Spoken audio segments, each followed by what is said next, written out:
at the preserve. She has lots of responsibilities, but she oversees our seasonal and internship education staff. She schedules all of the education programs and groups.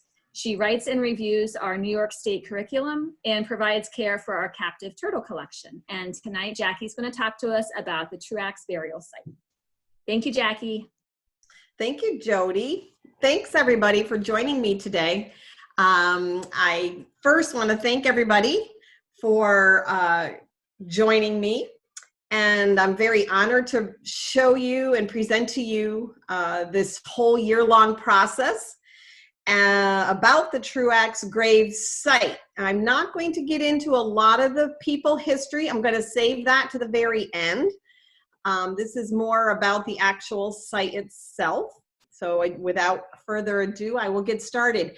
I'm going to, I don't know how people, if they want to ask questions during, I don't know if they can do that, but if not, I definitely will save time for the end. So I'm trying to figure out, oh, here we go, how we do the next. Hold on. Oh, no. Let's try this again. All right, let's do this. There we go.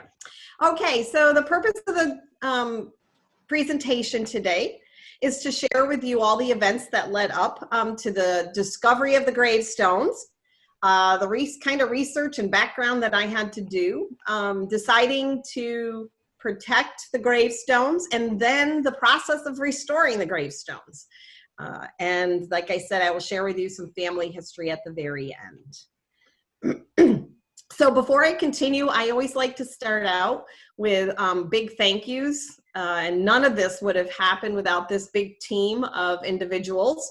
First and utmost, the Friends of the Pine Bush, their financial support. I'm going to go into more detail on all of these, but I'll just quick say thank you. Backyard Fencing, Jesse Hoffman, who is our preserve steward, and his seasonal staff at the time, which was Luke and Sean, and then Casale Rental, who donated equipment free of charge, and also Chris Hover, our executive director, and the education team. So couldn't have done it without everybody. Big team effort. So the Truax burial ground, many of you may have seen the actual marker. It is on Kings Road. It's about a quarter mile down from the intersection of Morris Road. I will show you a map in just a minute. It's on actually the west side of the road. However, the burial grounds are not on the west side. They're actually opposite the marker. They're on the other side, on the east side of the road. It is also about 100 yards up from the Truax Tavern marker. So I don't know if any of you have seen that as well. They're very close in proximity. Excuse me. And you won't see an entrance right now at all to the actual site because it's already overgrown in the year that we finished this project. So here's a map. Thank you, Tyler Briggs. He put the map together for me. If you look at the very bottom small one, you'll see the star. That's the Discovery Center. You head straight out of the DC Center down Old State. You take a right on Kings Road and then keep going until you cross Morris, and then it's down about a quarter of a mile.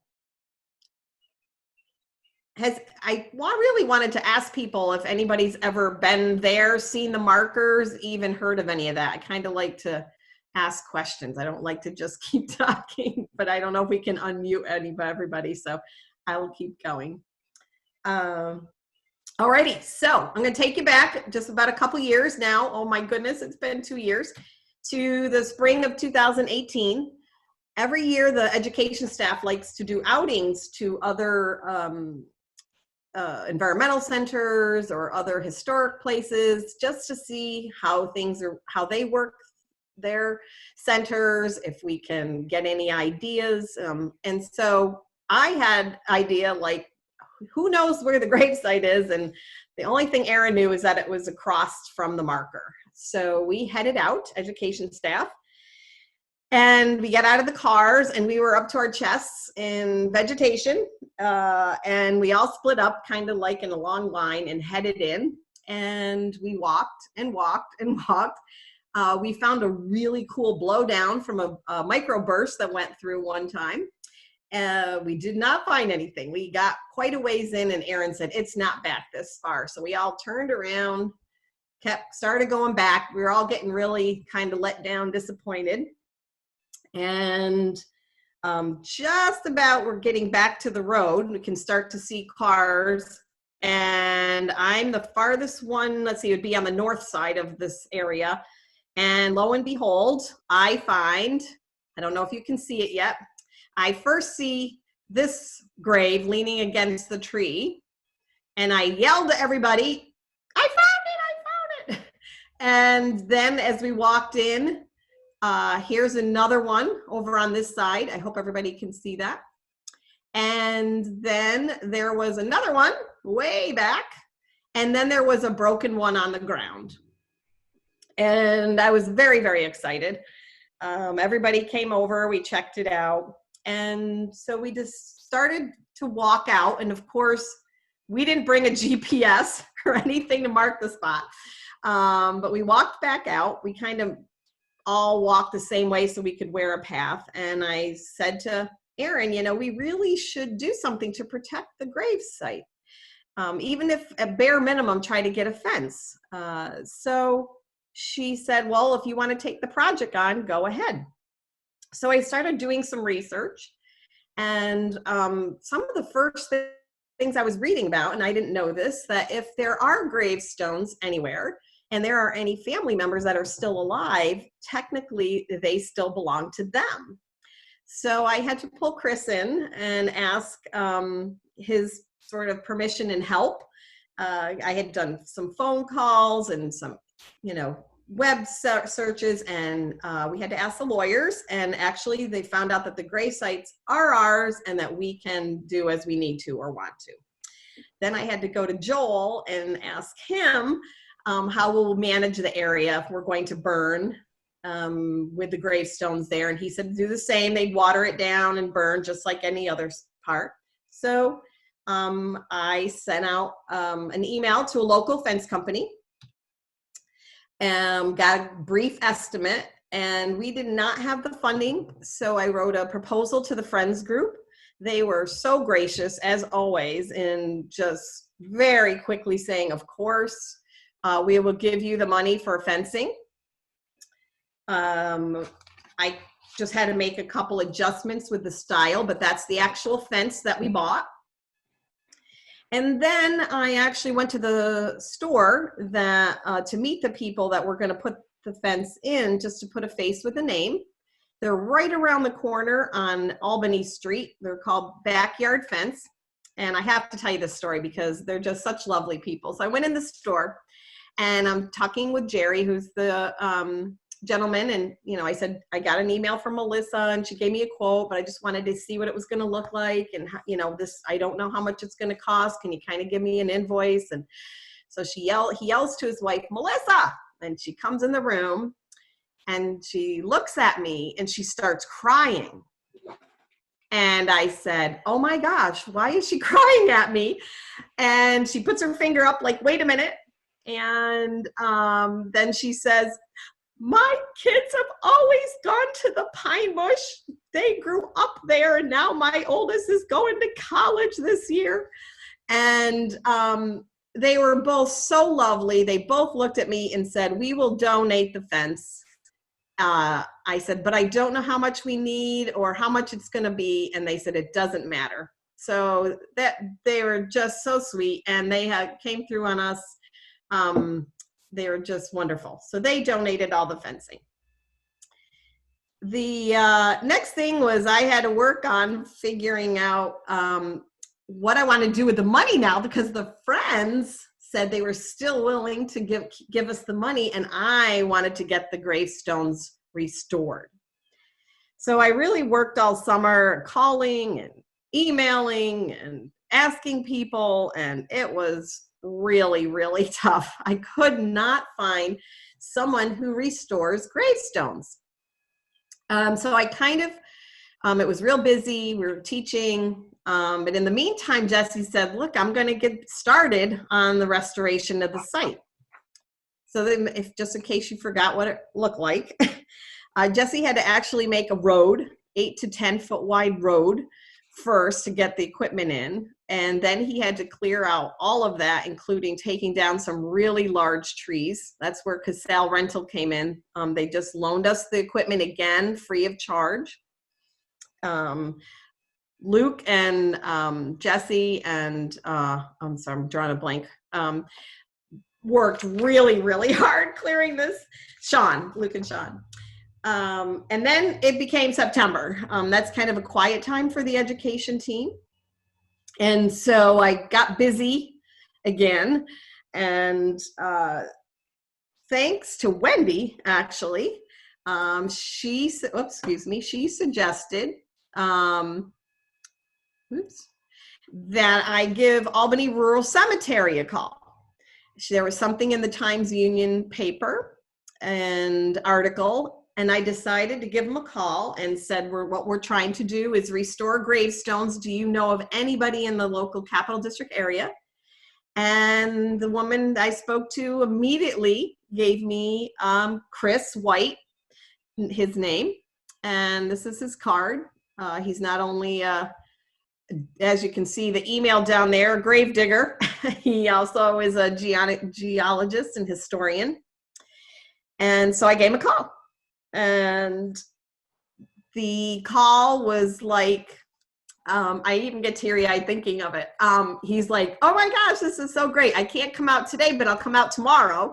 He said, in the meantime, why don't you go see if you can find the bases for the gravestones? And I said, how am I supposed to do that? And he said, well, do you have a probe? And so I went to Jesse, and Jesse had a probe. And so I went to the Barron's house, picked up the probe. He told me to just start feeling around in the ground, put it down in. You'll hear it. You'll feel it when you hit cement. So what I was looking for was the base of all of the gravestones. And I kept doing this. I must have been out there about a half an hour. And I can tell you now, I know what it feels like to look for a needle in a haystack. It was unbelievable. I could not find anything. Even though Jesse had cleared it out, I could see the gravestones. I was poking around everywhere, could not find anything.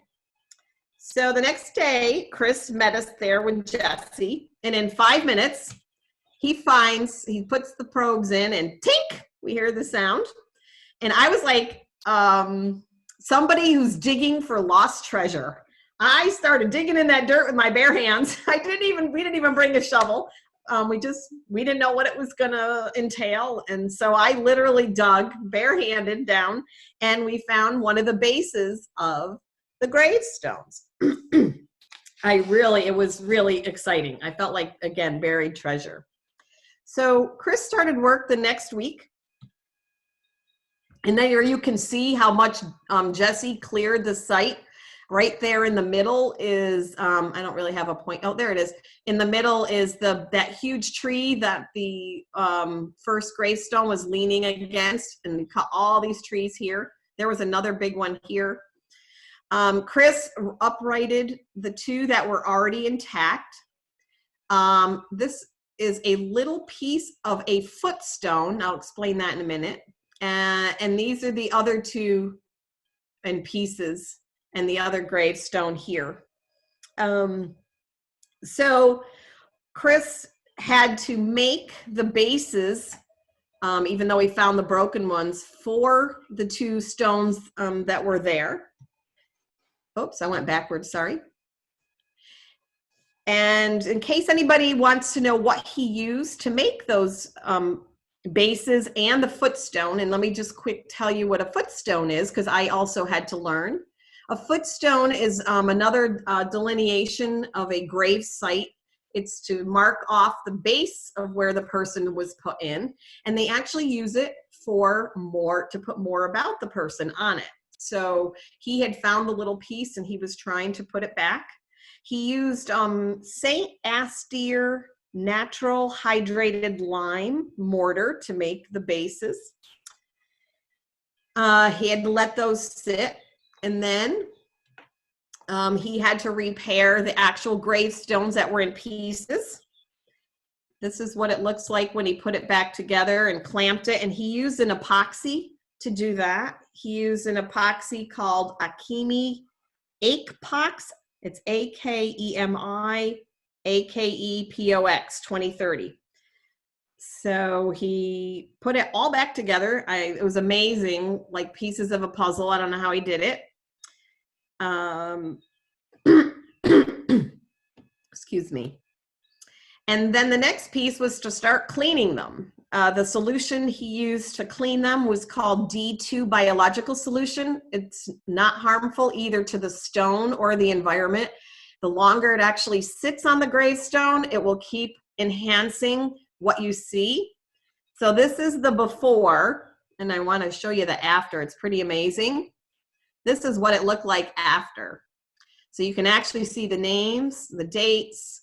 You'll see there, that one says 1814. I'm going to talk more about the dates and the names in just a few minutes. Then he put everything back together. So this is what it looked like when he put the gravestones back on the base plates and the footstone back in. And I also have to say at this point in time, this is late October, and it was some reason that year in 2018, it got really cold really fast. And Chris can't work with the products below a certain temperature. So he actually took a day off of a vacation day to work and finish all the gravesite stones and the site. And as you can see, it actually left a dusting there. But then, I'm so sorry, excuse me. So the next slide is going to show you who was on those gravestones and what it said, and I'll explain in a minute. So you'll have on the left there, Isaac Truax. He is the husband. He's also was the owner of the Truax Tavern. And if you look there on the dates, 1802 and 1814 is the day they passed. They also keep track of how many months and days, which I thought was very interesting. And they both lived really long lives, I thought, for that time period, 72 and 84. That's a pretty long time. The other two stones are their children, Catherine and Isaac. They had 13 children.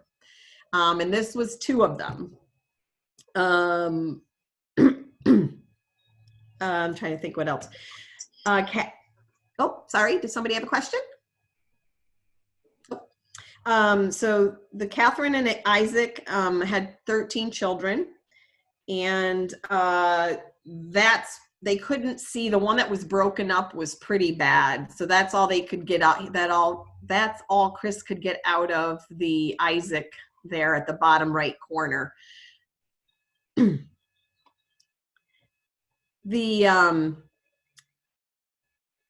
And when Chris gave me that information, if you look also at the bottom, there's two websites. Those are very active websites, which I am going to share more of that information. But if anybody wants to quick take a snapshot and loves history, it's really a lot of cool information on those two websites about the Truax. So then Jesse had to hurry up and get the fence up because it was going to snow. We had like 6 inches of snow that night after that Chris was done. Him and his staff got everything in and up. And then they put the gate in. So you can see a gate so we can get in and out. But that is not the end. And I just want to give you a quick video. Hopefully it will play. This is a video that Chris White himself made just of the whole process. So I wanted to show that to you. Let's see if it'll play here.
So that was his video he made, and he left, and and as I said, Jesse was putting in the fence, and I also said that's not all, because when Jesse was digging the fence, he found another gravestone.